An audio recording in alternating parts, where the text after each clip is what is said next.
Assalamualaikum warahmatullahi wabarakatuh. Saya Salsabila Azahra dari kelas R004 Ekonomi Islam dengan NIM C1F025147. Di sini saya akan sedikit menjelaskan apa itu ekonomi Islam. Ekonomi Islam adalah suatu kerangka berpikir yang berkomprehensif tentang kehidupan dan ekonomi yang berlandaskan pada ajaran Islam. Pandangan ini mempengaruhi cara pandang, nilai, dan perilaku individu dan masyarakat dalam mengelola sumber daya ekonomi. Yaitu ada beberapa prinsip. Yang pertama yaitu tauhid, khalifah, akhirah, dan hak dan kewajiban. Yang pertama yaitu tauhid, kepercayaan pada satu Tuhan, Allah Subhanahu wa Ta'ala, yang merupakan sumber daya segala sesuatu. Yang kedua yaitu khalifah, manusia sebagai wakil Allah di bumi yang bertanggung jawab untuk mengelola sumber daya ekonomi Islam dengan baik. Yang ketiga yaitu akhirah, kehidupan akhirah sebagai tujuan utama yang mempengaruhi keputusan ekonomi di dunia. Yang terakhir yaitu hak dan kewajiban. Setiap individu memiliki hak dan kewajiban yang seimbang dalam masyarakat. Dalam ekonomi Islam yaitu ada perbedaan dengan ekonomi konvensional. Ekonomi Islam berbeda dengan ekonomi konvensional, yaitu ada beberapa perbedaan. Yang pertama yaitu tujuan, yang kedua nilai, yang ketiga sumber daya, yang keempat yaitu distribusi. Yang pertama yaitu tujuan. Ekonomi Islam bertujuan untuk mencapai kesejahteraan masyarakat dan kebahagiaan di akhirat. Sedangkan ekonomi konvensional bertujuan untuk mencapai pertumbuhan ekonomi dan keuntungan materi. Yang kedua yaitu nilai. Ekonomi Islam berdasarkan pada nilai-nilai Islam seperti keadilan, kesederhanaan, dan kebersamaan. Sedangkan ekonomi konvensional berdasarkan pada nilai-nilai materialisme dan individualisme. Yang ketiga yaitu sumber daya. Ekonomi Islam menganggap sumber daya sebagai amanah dari Allah, sedangkan ekonomi konvensional menganggap sumber daya sebagai milik individu atau negara. Yang keempat yaitu distribusi. Ekonomi Islam menekankan distribusi yang adil dan merata, sedangkan ekonomi konvensional menekankan distribusi berdasarkan kemampuan dan kekuatan pasar. Yaitu selanjutnya ada perbedaan dengan sistem ekonomi kapitalis dan sosial. Yaitu pertama kepemilikan, yang kedua distribusi, yang ketiga tujuan. Yang pertama yaitu kepemilikan. Dalam ekonomi Islam, kepemilikan sumber daya dianggap sebagai milik Allah, sedangkan dalam kapitalis, kepemilikan sumber daya dianggap sebagai milik individu. Dalam sosial, kepemilikan sumber daya dianggap sebagai milik negara. Yang kedua yaitu distribusi. Ekonomi Islam, distribusi sumber daya dilakukan berdasarkan keadilan dan kesederhanaan. Sedangkan dalam kapitalis, distribusi sumber daya dilakukan berdasarkan kemampuan dan kekuatan pasar. Dalam sosialis, distribusi sumber daya dilakukan berdasarkan kebutuhan dan kemampuan. Yang terakhir yaitu tujuan. Dalam ekonomi Islam, tujuan ekonomi adalah untuk mencapai kesejahteraan masyarakat dan kebahagiaan di akhirat. Sedangkan dalam kapitalis, tujuan ekonomi adalah untuk mencapai pertumbuhan ekonomi dan keuntungan materi. Dalam sosialis, tujuan ekonomi adalah untuk mencapai kesetaraan dan keadilan sosial.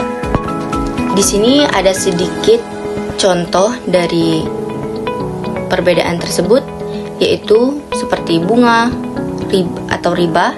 Dalam ekonomi Islam, bunga dilarang, sedangkan dalam kapitalis, bunga dianggap sebagai biaya pinjaman yang sah. Dalam sosialis, bunga juga dilarang, tetapi digantikan dengan sistem bunga yang lebih rendah. Yang kedua yaitu zakat. Dalam ekonomi Islam, zakat dianggap sebagai kewajiban individu untuk membantu masyarakat miskin, sedangkan dalam kapitalis, pajak dianggap sebagai biaya yang harus dibayar oleh individu untuk mendapatkan layanan publik. Dalam sosialis, pajak dianggap sebagai cara untuk mengurangi kesenjangan sosial. Yang terakhir yaitu investasi.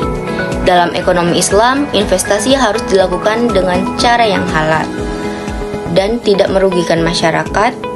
Sedangkan dalam kapitalis, investasi dapat dilakukan dengan cara apapun yang menghasilkan keuntungan Dalam sosial, investasi dilakukan oleh negara dan diarahkan untuk mencapai tujuan sosial. Dan ada juga sejarah tentang lahirnya ekonomi Islam. Ekonomi Islam itu lahirnya pada masa Rasulullah SAW di Arab pada abad ke-7 Masehi. Pada saat itu di masyarakat Arab memiliki sistem ekonomi yang sederhana dan berbasis pada perdagangan dan pertanian. Rasulullah mengajarkan prinsip-prinsip ekonomi Islam seperti keadilan, kesederhanaan, kebahagiaan, kebersamaan. Beliau juga menerapkan sistem zakat dan sedekah untuk membantu masyarakat miskin. Ekonomi Islam pada masa ini masih dalam tahap awal dan belum memiliki sistem yang kompleks. Dan ada juga dari era modern, setelah kemunduran ekonomi Islam pada abad ke-19 ke-20, muncul gerakan pembaruan Islam yang berusaha menghidupkan kembali prinsip-prinsip ekonomi Islam. Pada tahun 1960-an, negara-negara Islam mulai mengembangkan sistem ekonomi Islam seperti bank syariah dan asuransi syariah. Pada tahun 1970-an, ekonomi Islam mulai berkembang pesat dengan munculnya negara-negara Islam yang kaya akan minyak. Saat ini ekonomi Islam terus berkembang dan menjadi salah satu sistem ekonomi yang paling cepat berkembang di dunia. Dan ada juga beberapa kebijakan, yaitu kebijakan ekonomi Khalifah Abu Bakar dan kebijakan ekonomi Khalifah Umar bin Khattab. Yang pertama yaitu kebijakan ekonomi Khalifah Abu Bakar memiliki kebijakan ekonomi yang sederhana dan fokus pada pengumpulan zakat dan sedekah. Kebijakan ekonomi Khalifah Abu Bakar, yaitu Khalifah Abu Bakar memiliki kebijakan ekonomi yang sederhana dan fokus pada pengumpulan zakat dan sedekah. Beliau juga mengembangkan sistem administrasi yang efektif untuk mengelola keuangan negara. Abu Bakar juga memutuskan untuk tidak membagikan harta rampasan perang kepada rasa pejuang, melainkan memasukkan ke dalam kas negara untuk digunakan sebagai kepentingan umum. Berbeda dengan kebijakan ekonomi Khalifah Umar bin Khattab, Khalifah bin Khattab memiliki kebijakan ekonomi yang lebih kompleks dan luas dengan fokus pada pengembangan infrastruktur pertanian dan perdagangan.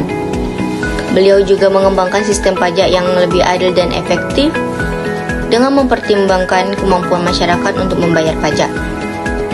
Umar juga memutuskan untuk membagikan harta rampasan perang kepada para pejuang dan masyarakat dengan tujuan untuk meningkatkan kesejahteraan dan keadilan sosial.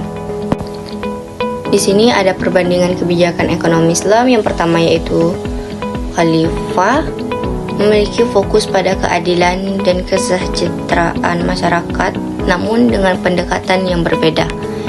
Yang kedua, Abu Bakar lebih fokus pada pengumpulan zakat dan sedekah, sedangkan Umar lebih fokus pada pengembangan infrastruktur dan perdagangan.